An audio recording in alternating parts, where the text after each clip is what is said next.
Welcome, everyone, to Tomb of Dracula. If you're not familiar with where Blade comes from, he comes from a little comic book in Marvel Comic Pantheon in the 1970s called Tomb of Dracula by Gene Cullen, the rest in peace, God rest his soul, and Marv Wolfman, who is still with us. And if you want to know who Marv Wolfman is, go watch the DC documentary on HBO Max. He's on that. But he was the writer of Tomb of Dracula, as well as Teen Titans and The Crisis on Infinite Earths. Now, Blade, nobody knew this was based on a comic book until that little blip comes up right at the beginning of the movie during the club sequence, and people were like, "It's based on a comic book." I knew going into it. I knew because I was introduced to Blade in 1992 when J.G. Chichester, the writer of the Night Stalkers comic book, launched that book alongside a family of Ghost Rider themed comic books, including Morbius and the Darkhold, which, if you know what the Darkhold is from WandaVision, yes, that had its own comic book too, and Spirits of Vengeance, which was like a Danny Ketch Ghost Rider and Johnny Blaze team up book.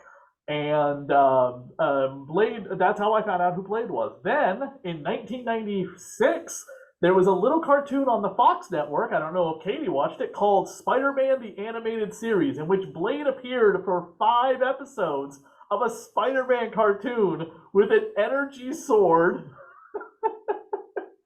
And he rode a chopper, like a badass motorcycle that can go like up hills and up over things, and he had an awesome gothic like techno kind of theme music to him, and he hissed at Spider-Man. And let me tell you, Spider-Man is your chatty kind of quippy little superhero. Does not work very well with Blade. But Blade wanted to hunt down and murder Morbius after that movie. I guess we all did too, but I digress.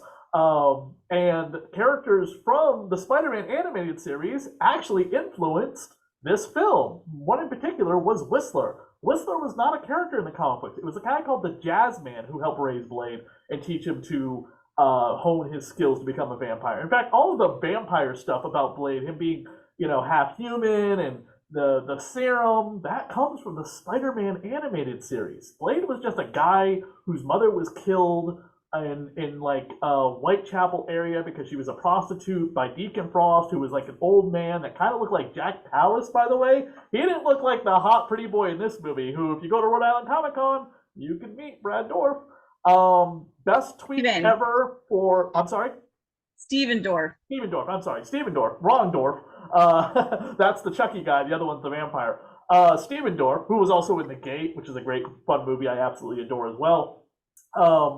You can go meet him at Rhode Island Comic Con in November. Just FYI, I'm gonna meet him. Can't wait to have him sign my 4K copy of Blade. I have my DVD signed by somebody from this movie as well. Right in the beginning, that opening sequence with a famous starlet. One of the best techno musics I will ever play in my show, but unfortunately we can't play it on this YouTube channel because it will get striked by somebody probably. But my Blade 2 review is my most popular review on my YouTube channel because it was retweeted by Wesley Snipes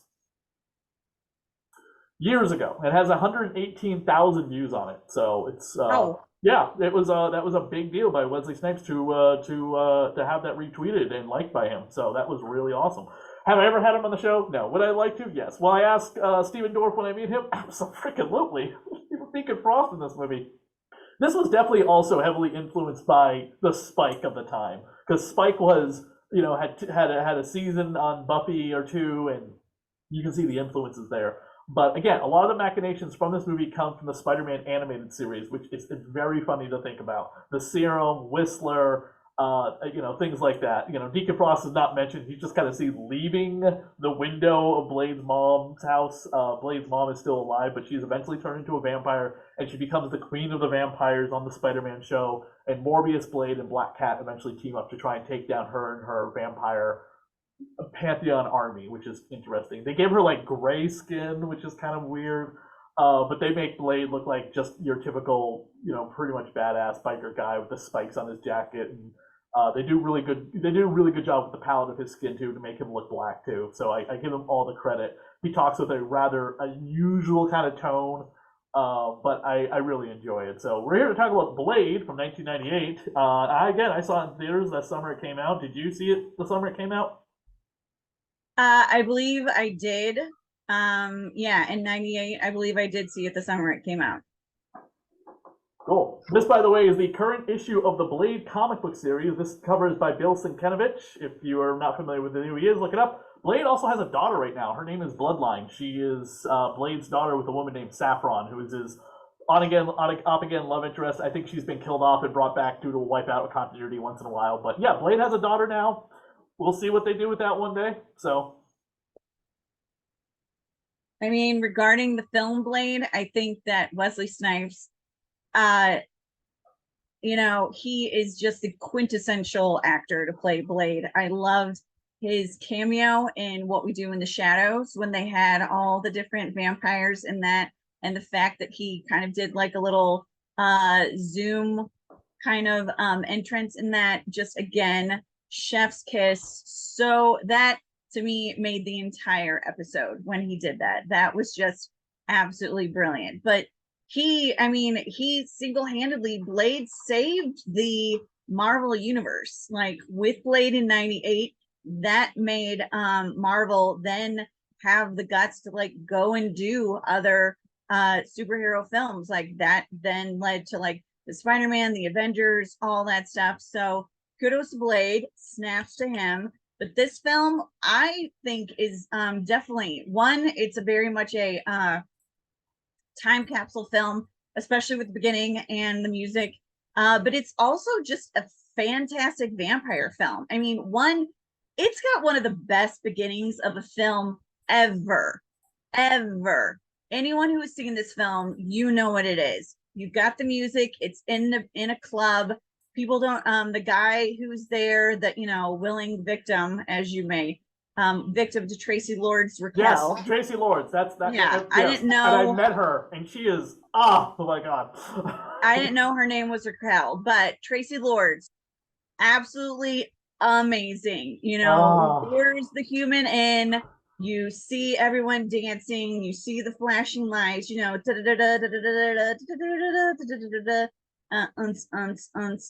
we can't put music. But then it's the little drop on his face, and that's when all hell breaks loose. You realize this is a slaughterhouse. You realize that the drop of blood that's on the guy's face is then going to just pour blood everywhere, and he is the main course. I think that was a little.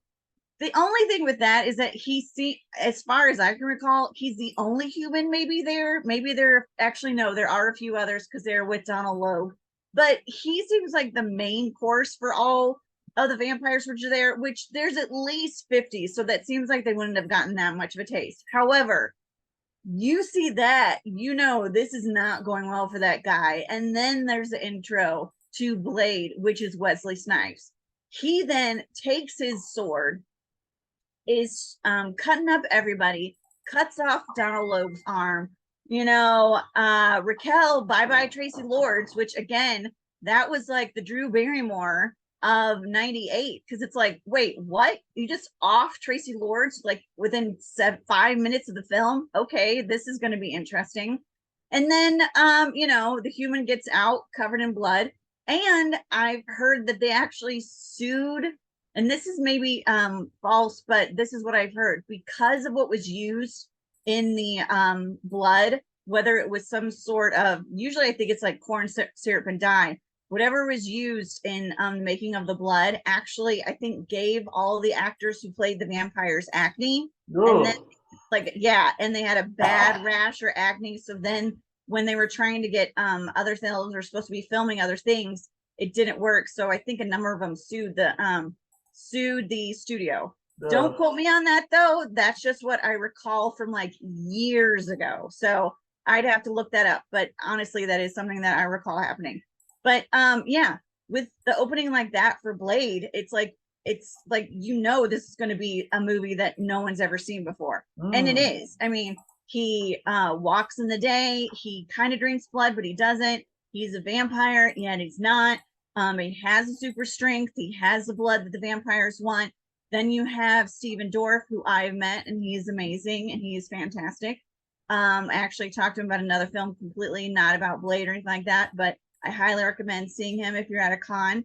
He, I think, is a fantastic antagonist. Deacon Frost. And I like how when Blade confronts him, he points out, he's like, so you weren't born a vampire. It's like you have the little non-perfections in your face, so I know you weren't a vampire, which is like, ouch. That's, I don't know if that was in the script or if that was ad-lib, but ouch to that.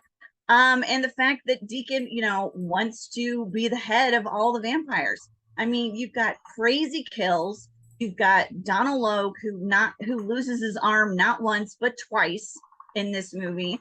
You've got the whole thing that vampires can either turn you into a vampire when they bite you if you live, or if you don't, then they turn you into a zombie. That's horrific, which I didn't know which was an option, because it's like, holy crap, that's horrible. Let's talk about John Lowe's, like, his comic book career zeitgeist is so big. Comic book villains, Blade, Ghost Rider, Gotham. I know I'm missing something, but those are the biggest ones I can think of in terms of. We should do comic book villains one day. It's a good movie. I would love to do that, because villains are usually the most interesting. No, but the movie is called Comic Book Villains. Yeah. Oh, well, I don't know. But then you've got Nabushe Wright, who plays Karen, who is I believe an epidemiologist who studies blood and stuff like that. Thing with me, she was like in Dead Presidents and a number of films before this, and then there was a big gap in her career. I'm not sure why, but I thought she was amazing in this, because she definitely wasn't the damsel in distress. It's like, you know, she had the smarts to figure out like how to technically cure Blade, and you know, and what he needed to do, but at the same time he didn't want to do that, because he knew that his power and, you know, his strength like helped survive, keep everyone alive and stuff like that. You've got Chris Christopherson, who's playing, you know, the fatherly type.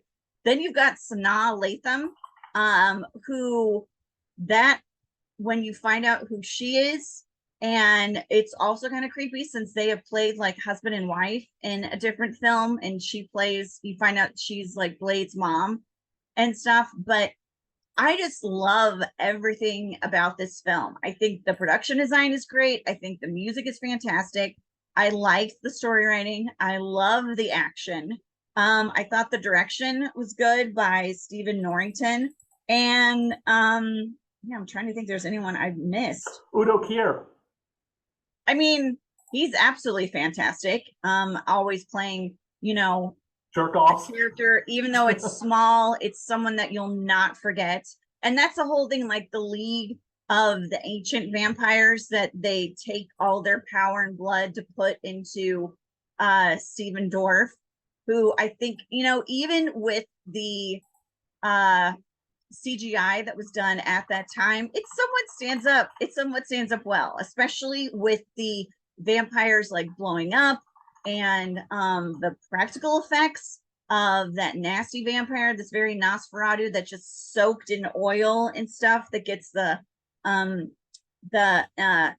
rays on him and ends up dying. Ooh, but I mean, that looks absolutely incredible the way they do this. I think that it's hard to talk with fangs, and I think that each one of them did a very, very good job doing that. And this is a movie like 25 years later that I still think stands up. Yeah. Really. And I mean, look, Blade is a series that it's like Blade 2 then totally opened up a whole new way of vampires to look with the Guillermo del Toro aspect of it. Blade 3, you've got the what is it, Jessica Biel and then Ryan Reynolds added into it, which that I actually thought was a fun aspect. And you know, I think this is a series that can go on, and I hope it does. And I really hope that Wesley Snipes, whatever happens, is a part of it, because he is just, it's just hard to imagine anyone as Blade other than him. And I think the way that he has aged and look, I mean, you know, vampires aren't supposed to age. He is still a human. He is. So, I mean, is there a chance of possibly him doing Blade maybe in the future? I don't know. Cross your fingers. It's not unheard of. That would be great. Did you know Stan Lee had a cameo film for this movie? Like any film that he would be, like Marvel property he would be part of. Stan Lee did not create Blade, by the way, but it was cut from the film. No, I didn't. He's one of the cops that discovers Quinn's fried body. Oh, So, and he might be. They said he might be in a background shot or whatever while other people are talking, and but you'd never know it's Stan Lee. Yeah, that was a quick kind of like blink and you miss it. Also, there's a deleted scene on the DVD, Blu-ray, or the 4K version, which I got the 4K for like $7.99 on Amazon. You could not beat that. There is a deleted scene of Blade looking out across the rooftop, and there's a guy in a trench coat, a vampire, staring back at him. And Blade says something like next time, and the vampire disappears. That was supposed to be Morbius. oh, But they decided to go with Del Toro's idea with the mandible, weird looking vampire things in the second one, which maybe we'll cover one day. But I digress. What was something else about this movie that really stood out for me? I got that soundtrack immediately because that song is incredible. Confucius. It's like 11 minutes long. You look like you're about to go dancing at a goth nightclub as well right now with what you're wearing. yep. That's why I wore this. This isn't what I usually wear on a Sunday. So, although I may have worn this to church, we don't know. We don't know my life. If just because of what the week that we're posting this on Saturday, September 9th, you can go to Salem and go to a vampire ball. Now, they do not do the whole blood thing from the ceiling thing. Sorry, this is at the Hawthorne Hotel, and I'm sure the hotel will be very upset. It's a very expensive event. The entire package for the week of vampire activities will run you over $600. The ball itself is about $185. But I will be going to Hawthorne Castle next year in Gloucester, Massachusetts, for another like vampire event. This is where Godsmack filmed a very famous music video of theirs.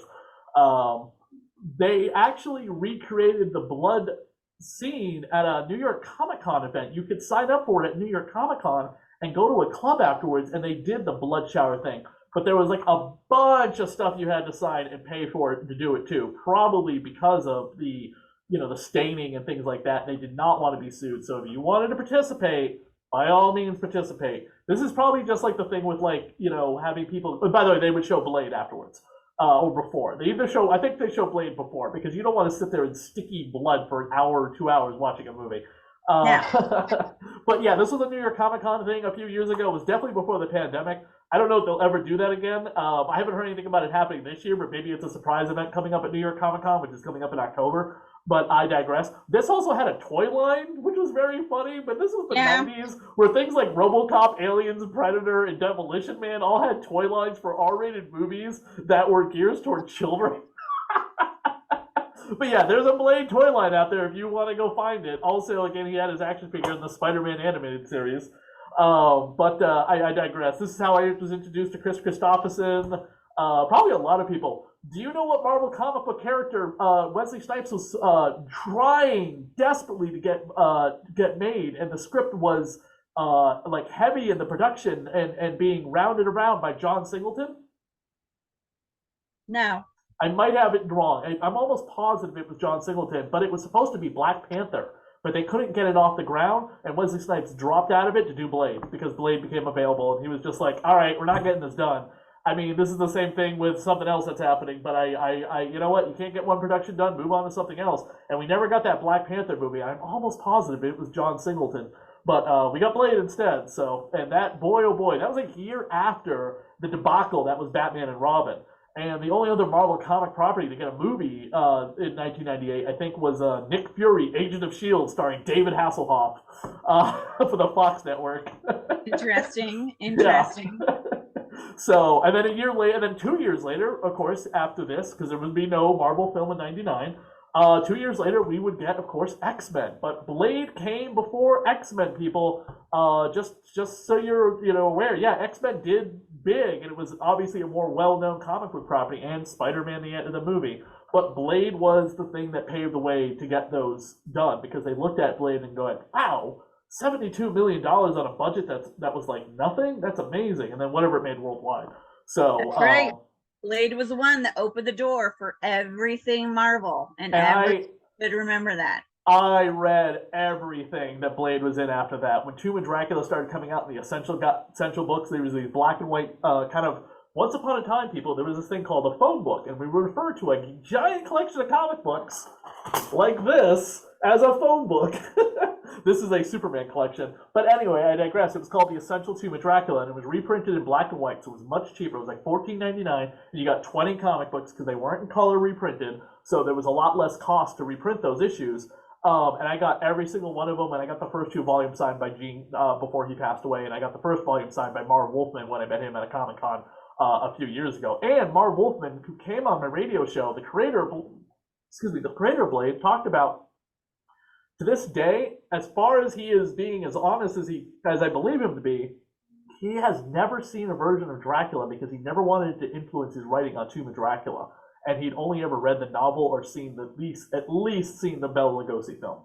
So when he created Blade and all those other characters in there, like Rachel and Frank Drake and his version of Dracula, that's what he's done. Blade right now is currently the mayor of Vampire Town in Chernobyl, Russia, because the vampires can live in the radiated part of Russia. They made a deal with the Russian government to set up shop there, and Blade was appointed the sheriff of the town by Dracula himself, because he said that if you want to keep us in line, I want to keep you in line, so I'm going to make you the sheriff of my town.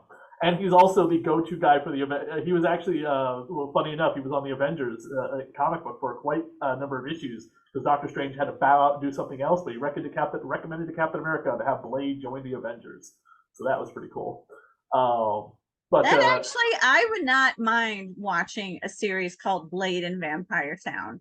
Like that would be something that has not been shown before. And I think if it was done well, maybe on HBO, someone actually really did it well. They did a Blade series on Spike TV. It only lasted 1 season. Yeah, you had me at Spike TV regarding that. But no, I think Blade in Vampire Town would be a very good series. Yeah, we'll have to see what happens once the strikes are over. God only knows what Marvel's going to do with their supernatural element coming up, but I digress.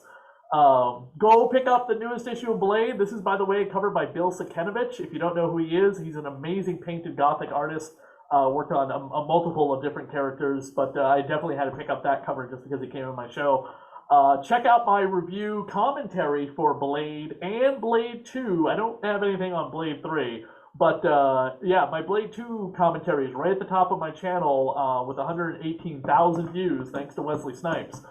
Years ago, so check it out. Check out the rest of the videos here on the Radio Horror YouTube channel. 25th anniversary video here for Blade, and we'll be back with another anniversary video coming up shortly. Thank you, everybody, and also check out Katie over on her Facebook page and the Radio Horror Facebook page. If you have any comments or questions about this video or any corrections, send them thatradiohorror@gmail.com.